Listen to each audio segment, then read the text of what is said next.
Hello everyone, it's Laffi Traffi. Welcome back! I had some issues with the last video and had to cut some things out due to copyright, but hopefully this one will be alright. We'll make some changes. We'll see. Anyway, we'll be covering the Orangetown arc in this video. That's episodes 4 through 8, which align with the manga chapters 8 through 21, as well as the first chapter for Luffy's backstory. Let's dive in. We're starting this video with episode 4, Luffys Past, Enter Red-Haired Shanks. The episode starts with Nami luring some random Buggy pirates to her boat, then taking theirs. Now we've seen Nami a handful of times already in the first few episodes. She's on the cruise ship, she tries to steal from Alvida, she's even on the island where Zoro's introduced. In the manga, this scene is the first time we actually see her and her official introduction to what kind of character she is. And even this scene doesn't show up until later in a manga flashback.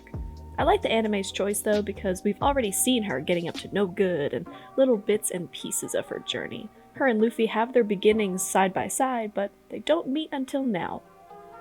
Now over to Luffy and Zoro sailing around. The anime depicts a fairly overdramatic scene of Luffy's hat flying away. This leads into finally getting Luffy's backstory that was in the first chapter of the manga. Now, I highly recommend watching Luffy's backstory in the episode of East Blue movie. It's very panel by panel and actually shows how Luffy got a scar. Since I first started the series anime only, it was actually a few hundred episodes before I really even questioned how Luffy got his scar. It was just there from the beginning, so I didn't think it was too important. I eventually got curious and just read it somewhere, and then I watched it for myself. That's how I found out. In the anime, not including movie specials, they show Luffy getting his scar in episode 878. Better late than never, right? Jeez. So for Luffy's backstory, the anime rearranges how Luffy finds the Gum Gum fruit and how Shanks finds out that Luffy is now rubber. And it seems out of place in the anime to me. He just starts eating the fruit out of frustration, and Shanks tries to stop him and tell him that's a devil fruit. So he holds Luffy upside down, trying to get him to spit it out, and then Luffy's legs stretch and he drops on his head. And everyone freaks out. It's funny, but in the manga it shows one panel kind of off to the side of Luffy taking a bite of the devil fruit as Higema is ranting about his impressive 8 million berry bounty. Good one. But as Luffy gets mad at Shanks and storms off, Shanks grabs his arm and tries to see what's wrong, but it stretches as Luffy keeps walking on.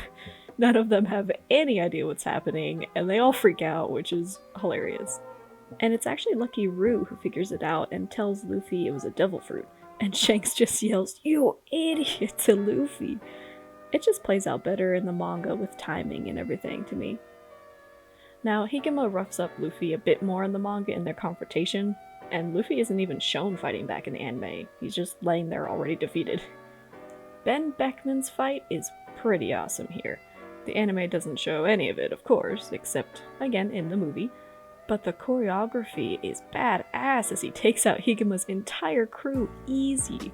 I'm actually really surprised they kept in Lucky Roo's shot. Hats off to Lucky Roo for being the first to straight up cap a guy in the head, all while eating a chicken leg. My guy. Anyway, that's the end of the episode, and back to Luffy's adventure of being dropped from the sky by a giant bird right into the Nami plot. Convenient. On to episode 5, a terrifying mysterious power, Captain Buggy, the clown pirate. Oh, what's wrong, anime? No Buggy the Immortal? I guess it'd be too much of a spoiler to call him Buggy the Clown. Oh well. So Buggy is a little harsher in the manga when he just blows up one of his crewmates in point blank range because Buggy misinterpreted him making fun of his nose. Classic. His Vader force choke is handled better in the manga because the drawings hide what's actually happening, whereas the anime just actually has some invisible force doing it. It's not that big of a deal, but it's weird once you know that it's just Buggy's disembodied limb doing it. But we can just handwave that for suspense. Get it? Handwave. The episode overall is very similar to the manga in the scenes and tone. The only real difference is that in the manga, Luffy does not consent to being tied up. That's important. Nami just pushes him down, ties him up, and brings him to Buggy while Luffy accuses her of tricking him.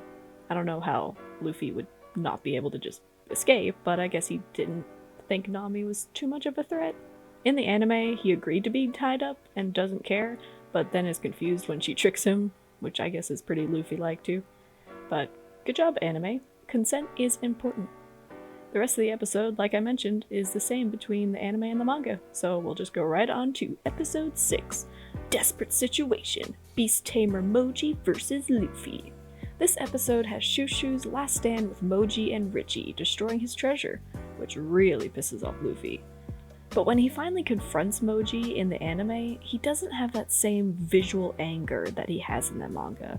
I guess it's more because of the 90s anime style, but he has more of that calm intensity in the anime, rather than the absolute rage in the manga. He's got the Dofi vein going on and everything. He slams Kabuji to the ground. Dunzo. Later on, there's a scene that's omitted from the anime of Shushu going to the outskirts of town. You actually see the residents and what they're doing, so that gives a little more reason and story behind what the mayor's doing and why he's defending the town so passionately. The anime doesn't show Kabuji's cool entrance either. He takes his sword out of his mouth and spins a top on the blade, a better entrance to his circus-related theme. And the last difference is that in the manga, Buggy's hand is shown flowing at the mayor, but the anime leaves it to the same suspense until Luffy steps in and rips the hand off of Mayor's throat. I think the fact that Luffy is the one who reveals the trick is pretty impactful, so I agree with the anime's choice on doing that. And that's where the episode ends. Episode 7, Epic Showdown, Swordsman Zoro vs. Acrobat Kabuji.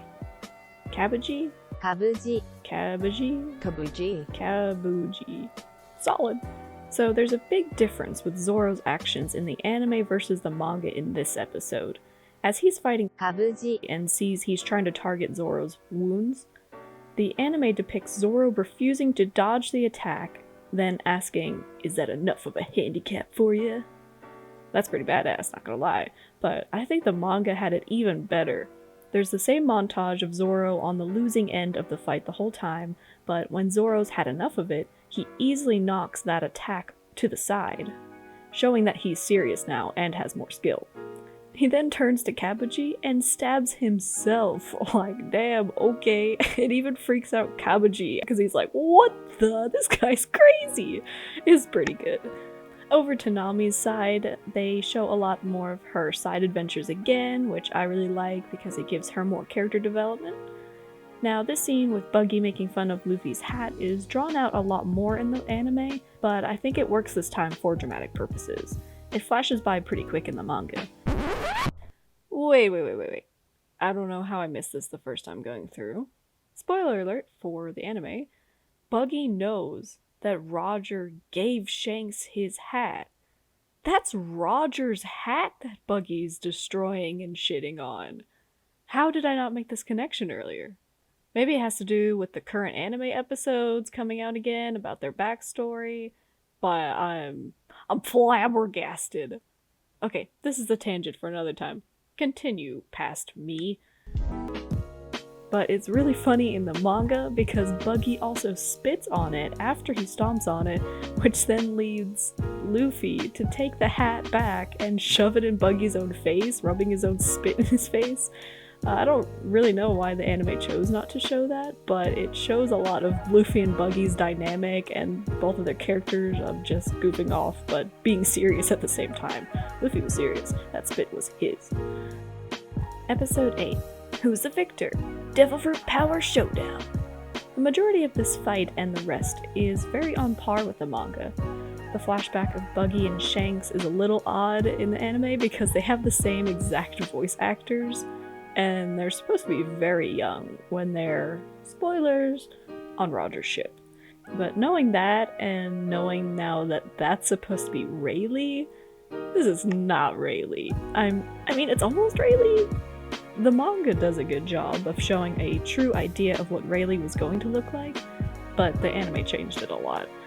Sure, the manga was drawn by Oda himself with early sketches of the actual character design, so it makes sense why the manga depicts Rayleigh so similarly, but my point is more that the anime shouldn't change character designs. Just draw it like you see it, and it'll be worth it, because Oda knows what he's doing, and it'll come into play years down the line. And it did. And after all that, The Orangetown arc rounds down with the defeat of the mighty Buggy, as Nami joins the crew as a temporary partner in crime. Next, the start of the Syrup Village arc will kick off my next video. I'm glad I fit more episodes into this one, as there's less significant differences. Here's to hoping that continues. Anyway, thank you so much for watching. Honor the holy YouTube trinity, like, comment, and subscribe. These videos take a long time to make, but I'll try to get the next one out soon. In the meantime, have a great week, follow your dreams, and check me next time. Bye!